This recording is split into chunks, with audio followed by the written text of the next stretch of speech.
တို့ခောက်ဆွဲလေးချက်စားကြရအောင်အရင်ဆုံးတော့ကြက်သွန်ဖြူလေးကိုစီတက်ဖို့အတွက်လှီထားပါမယ်ခောက်ဆွဲလေးကိုလည်းအစင်သင်းပြုတ်ထားပါမယ်ရှင်ပါဝင်ပစ္စည်းတွေကတော့ကြက်သွန်ဖြူပဲကြက်မှုန်လေးရယ်အုံနို့လေးရယ်ခောက်ဆွဲလေးရယ်ဈေးရဝယ်လာတဲ့ကြက်ချောက်နဲ့ကြက်သားလေးလည်းထည့်ပါမယ်ရှင်အရင်ဆုံးကြက်သွန်ဖြူစီတက်ပြီးသွားတဲ့အခါကျရင်အရောင်လေးလာအောင်လို့ငြုပ်သီးမှုန်လေးလည်းထည့်လိုက်ပါမယ်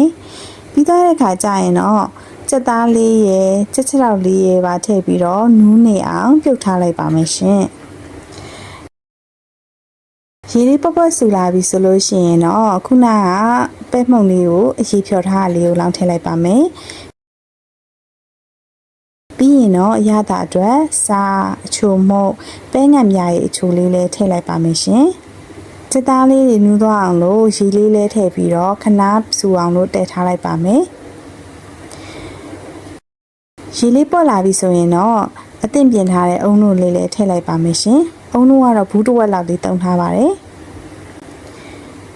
အုံနို့လေးလည်းဆူလာပြီဆိုလို့ရှိရင်တော့